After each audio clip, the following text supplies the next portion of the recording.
Hoje vamos falar sobre a enigmática história de Caim, um dos primeiros descendentes de Adão e Eva. Como ele teria tido uma esposa, e mais intrigante ainda, como teria gerado um filho, já que Adão e Eva são apresentados na Bíblia como os únicos progenitores da humanidade. Procurando por pistas menos óbvias da Bíblia, desvendamos as respostas para esse mistério intrigante. Portanto, se esse assunto te interessa, deixe seu like e se inscreva no nosso canal para apoiar nosso trabalho. Caim era o primogênito de Adão e Eva, marcando os primórdios da humanidade. Seu relacionamento com Abel, seu irmão mais novo, torna-se crucial no episódio do sacrifício a Deus. Em um ato devocional, ambos apresentam oferendas a Deus, mas somente as ofertas de Abel agradaram, enquanto as de Caim foram rejeitadas. A razão para essa recusa permanece misteriosa, gerando interpretações diversas ao longo dos séculos. Há especulações sobre a natureza das ofertas, e outros sugerem um possível sentimento negativo no coração de Caim, como fator determinante na rejeição que desencadeou uma crescente amargura em Caim, culminando na primeira tragédia humana registrada na Bíblia. Movido por ciúmes e ira, Caim comete um terrível ato que termina na morte de Abel.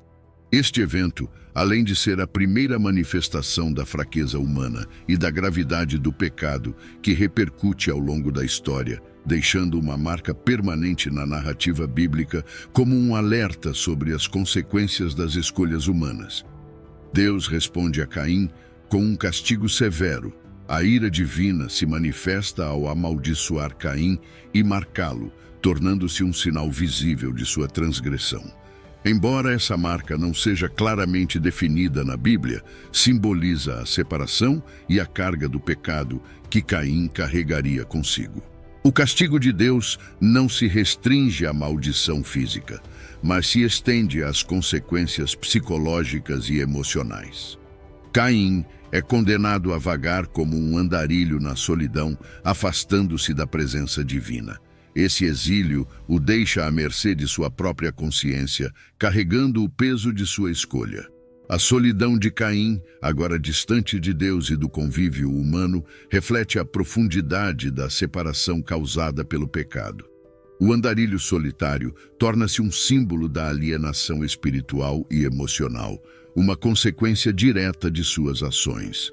A Bíblia relata a apreensão de Caim diante do peso de sua maldição, temendo ser morto por outros ao encontrá-lo. Em resposta a essa preocupação, Deus coloca uma marca sobre Caim, garantindo sua proteção contra qualquer vingança mortal. Esse ato divino não apenas preserva a vida de Caim, mas também simboliza a misericórdia divina em meio às consequências de suas ações. Aqui surge a dúvida de quem seriam esses outros que Caim temia. Caim e Abel não seriam os únicos filhos de Adão e Eva? Iremos responder essas perguntas logo mais. Assista o vídeo até o final para descobrir todos os mistérios dessa história. No capítulo 4, versículos 16 e 17, observamos que Caim, mesmo vagando como um andarilho, encontra uma mulher e estabelece uma relação conjugal. Dessa união surge um filho chamado Enoque, marcando o início de uma nova geração descendente de Caim. Surpreendentemente, Caim não apenas sobrevive ao castigo divino, mas também se estabelece de maneira notável. Ele decide construir uma cidade e a nomeia em homenagem ao seu filho Enoque.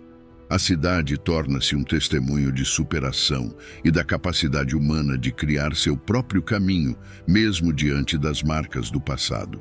Essa escolha reflete a determinação de Caim em criar um legado e uma comunidade, desafiando as adversidades da situação em que se encontrava. No entanto, é neste ponto que as indagações começam a se multiplicar. O texto bíblico omite detalhes explícitos sobre como e com quem Caim estabeleceu sua relação conjugal. No versículo 17, encontramos apenas a vaga informação de que Caim conheceu sua mulher. A hipótese de outros seres humanos coexistirem na época de Caim, além de Adão, Eva Caim e Abel surge como uma interpretação destinada a preencher as brechas na narrativa bíblica e a abordar as questões relacionadas à expansão da população humana. Nesse cenário de incertezas, uma multiplicidade de interpretações emerge na busca por respostas a esses questionamentos. Uma abordagem menos convencional considera a possibilidade de Deus ter criado de maneira independente seres humanos além da família de Adão e Eva. A defesa dessa teoria sugere que, para a rápida multiplicação da humanidade, seria necessário um contingente significativo de pessoas, algo difícil de alcançar apenas com a descendência direta de Adão e Eva. Essa perspectiva surge da tentativa de harmonizar a narrativa bíblica com as evidências arqueológicas e antropológicas que indicam a existência de comunidades humanas mais amplas na antiguidade. No entanto, é crucial destacar que essa interpretação é especulativa e não encontra respaldo explícito no texto bíblico. A narrativa de Gênesis focaliza principalmente a história da família de Adão e Eva, sem mencionar a presença de outros grupos humanos contemporâneos. A teoria mais amplamente aceita propõe que Caim pode ter se casado com uma irmã. Uma interpretação que se baseia na compreensão das práticas culturais e do contexto da época, conforme descritos na narrativa bíblica. O livro de Gênesis, ao contrário do que muitos pensam, não especifica que Adão e Eva tiveram apenas Caim e Abel como filhos. A ausência de informações detalhadas pode sugerir a possibilidade de Adão e Eva terem tido outros filhos não mencionados na Bíblia. O argumento central para essa hipótese reside na compreensão de que as famílias naquela época eram consideravelmente maiores e os indivíduos tinham vidas extremamente longas. Por exemplo, Caim viveu centenas de anos. Essa longevidade aumenta as chances de Adão e Eva terem tido filhos e filhas, que não foram destacados de forma específica no texto sagrado. Essa interpretação ganha reforço significativo quando examinamos mais a fundo a narrativa bíblica. Após o incidente entre Caim e Abel, a história continua. E em Gênesis, capítulo 5, versículo 4, encontramos uma referência que fortalece a ideia de que Adão e Eva tiveram outros filhos e filhas. A prática de casamento entre membros da mesma família é ilustrada por diversos casos na narrativa bíblica, nos quais personagens se unem em matrimônio com parentes. Um exemplo notável é o caso de Abraão e Sara, que eram meio-irmãos. Outro exemplo é o de Isaque, filho de Abraão, que, seguindo os costumes da época, contraiu matrimônio com Rebeca, sua prima.